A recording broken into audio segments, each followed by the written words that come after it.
Accept your death. Yo, what's up, Bonehawk? Shujinkydink here. Welcome to a video all about just never giving up on a comeback. Doesn't matter how little health you have or whatnot, you can always win. There's always a chance to win, but you have to believe that you can do it. And one part of doing it is resource management, which is a big part of Mortal Kombat 11 because there are so many moves that can just do so much damage with so little inputs. I'm talking to you, fatal blows, you know. But in this game, they are so crucial. And if you want to have a chance at coming back when maybe you were a little bit down, that's kind of what you have to do in this game, is really just understand what things are available to you. And that's part of the reason why I actually really enjoy playing Baraka, is he has all these strategical crushing blows and a fatal blow on top of it, and then you have to understand your opponent's resources as well, and that's part of the reason why I was able to make the comeback that I did. I did ultimately lose the set. Spoiler alert, blah, blah, blah. We'll talk about that we're going to walk through that. So, but that's kind of one thing that I really wanted to talk about in regards to this game, and a lot of people don't like it because of the fatal blow aspect to it, that, oh, it's just a free 35% or 31%. It varies actually a lot depending on what character you play, and that kind of adds to that equation of, can I make this comeback or not? Am I going to go for this comeback or not? What's left if I try and make this comeback or not? So you have to really understand your character's crushing blows, fatal blows, things like that, combos in general. Do I have an armor breaker available? How do I use it? How do I mentally convince my opponent that I might use it? So there is, I believe it's this match, I could be wrong, but there's one time where I kind of do like a standing 4 after a crushing blow to say, signal that, you know, I'm gonna go for the combo, and I hit them with the crushing blow.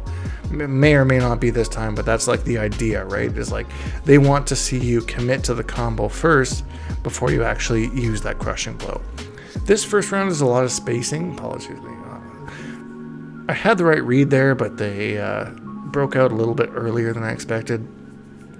So now I'm whiffing all sorts of normals because all I need to do is hit them with one more move, and then I have the round, which is what I did. Whiffed my down 4, went into blade charge, bam, they took that as movement, because a lot of the times when someone's being zoned out, or, you know, is at that stage where they're going to be chipped out, they're just waiting for some movement. So throwing some movement their way is actually a really good way to get them to let go of block, because that's ultimately what I'm trying to do. Mentally, I don't take my own advice here, and I'm like, hey, you know what, I'm too far gone at this point. All I want to do is try and get them into the corner, and I boop, blade charge, unsafe. Wasn't a great way to do that. They were blocking. Probably could have set up like a 4-2-1 leg kebab scenario, but I was a little bit lazy, I suppose, and didn't really believe in myself. So anyways, you start the next round here, and I believe, no, this might not, anyways. Into the corner, I'm jumping, I'm getting, yeah, shouldn't have done that. He's just a boy. Into the corner, down to crushing blow. I gave it a split second before I did the fatal blow because I really wanted him to think that I was going to continue the combo, but I did that. We got 481 damage, and now I'm like, okay, you know what? I think we can make this comeback because I have all my resources available. I have blade charge crushing blow. I have leg kebab crushing blow. I have throw crushing blow. I have all these options available. And now we have the life lead. He throws out the fatal blow because that's really all he needed to do. We punish, we win the round. So because I understood how many resources I had available in my brain, I knew, hey, you know, we can throw we have way more options to beat him than he does us. That being said, we also have to be aware of his crushing blows and his fatal blows. So I was totally aware that at that space that he was at, he could not crushing blow me with anything.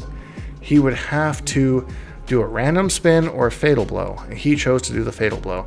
I wasn't really scared of his crushing blows at all, and I thought it's in my best interest to block here.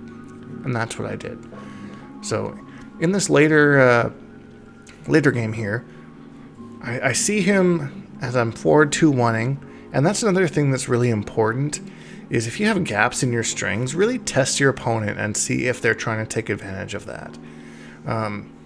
Especially if they are plus on block, and if you have a move that can kind of offset that. Like I have forward 2-1 leg kebab, and that's the whole reason that I use the leg kebab, is because I want to catch people who are forward 2-1-ing over that gap in that string.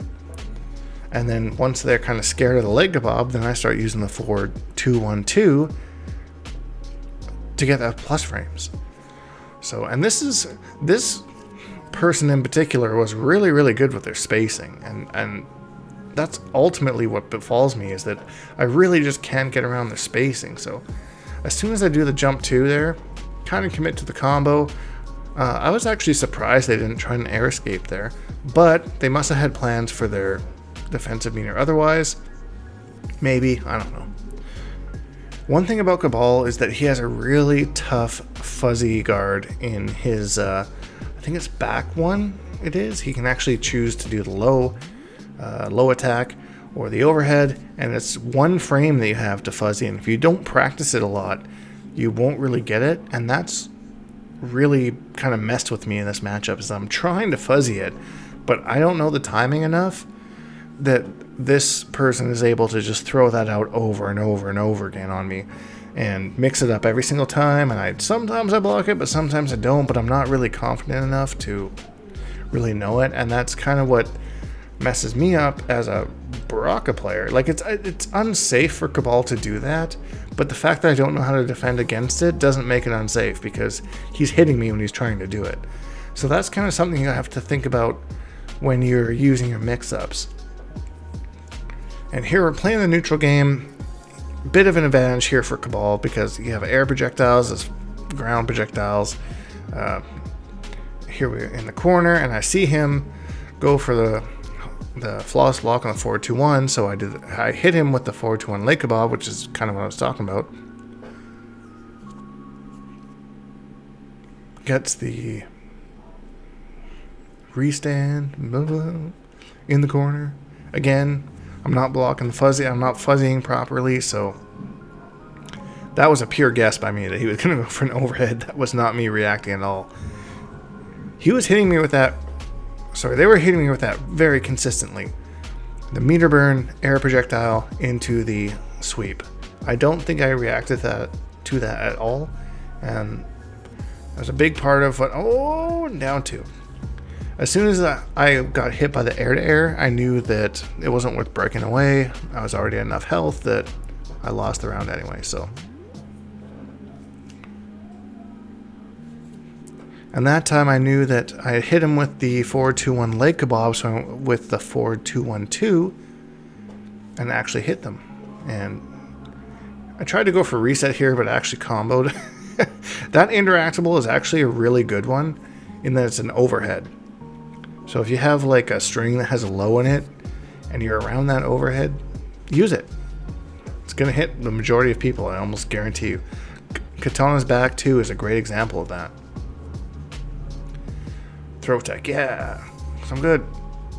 No, never mind, I'm not. And we see here, I don't know why this reminds me of the backpack kid and the freaking windmill dab. I think this is the worst brutal in the game, to be honest, but anyways, it's funny. So hope you enjoyed this video, guys. If you found it helpful, subscribe, and we'll see you in the next one. #BoneHawks. Almost forgot that.